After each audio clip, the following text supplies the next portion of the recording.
Shalom sahabatku yang terkasih dan sehati dalam Yesus Kristus. Jumpa lagi kita pada kesempatan kali ini. Mari kita siapkan diri dan hati kita untuk menjadikannya layak menyambut Tuhan, supaya kita bisa menjadi garam dan terang dalam kehidupan ini. Tentunya dengan bersama kita resapi Renungan Sabda Pendalaman Iman presented by BPK PKK KAJ. Shalom Bapak dan Ibu, saudaraku terkasih di dalam nama Tuhan kita Yesus Kristus. Senang sekali bisa berjumpa di dalam program Resapi BPK PKK KAJ. Dan pada kesempatan ini kita baru saja mendengar firman Tuhan ketika para murid bertanya sama Tuhan Yesus, siapakah yang terbesar di antara mereka? Lalu Tuhan Yesus menghadirkan seorang anak kecil di tengah-tengah mereka dan Yesus mengajarkan, ini loh, apa maksudnya? Kenapa kok Tuhan Yesus membawa seorang anak kecil?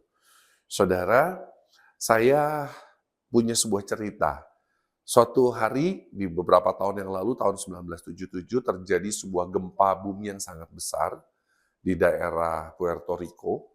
Dan suatu ketika sebelum gempa bumi itu terjadi, ada seorang anak yang baru saja diantarkan ke sekolah sama anak ayahnya. Lalu ayahnya itu mengatakan begini kepada anak tersebut, "Nak, kamu tinggal di sini. Papa pasti menjemput kamu," dia katakan begitu. Dan betul saja ketika papanya kembali pulang ke tempat kerja, gempa terjadi dan sekolah anak itu runtuh dan anak itu terjebak di dalam reruntuhan bersama dengan beberapa temannya.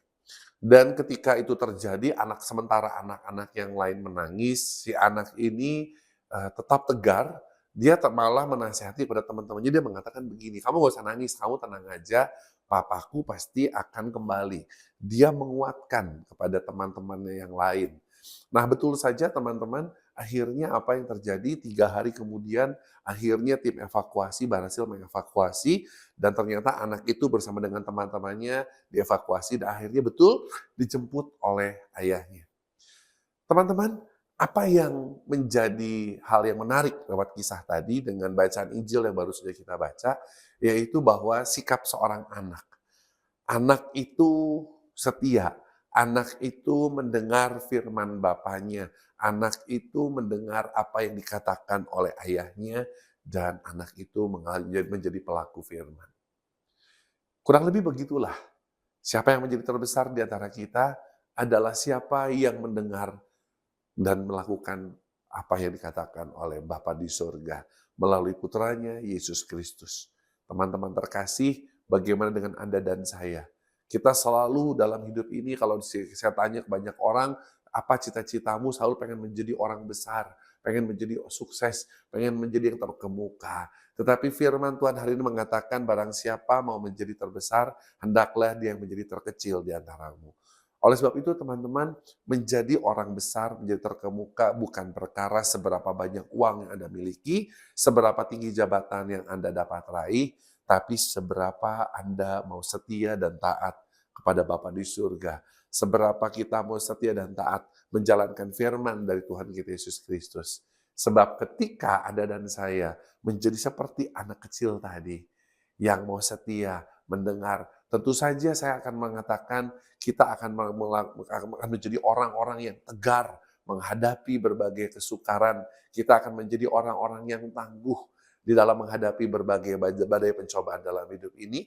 Bahkan kita bisa menjadi berkat buat orang-orang di sekitar kita. Kita bisa menguatkan mereka, kita bisa menjadi terang dan garam bagi dunia ini. Itulah yang terbesar.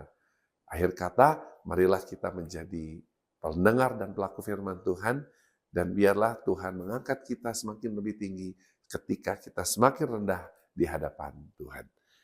Mari kita akhiri untuk kita sama-sama berdoa. Di dalam nama Bapa dan Putra dan Roh Kudus. Amin.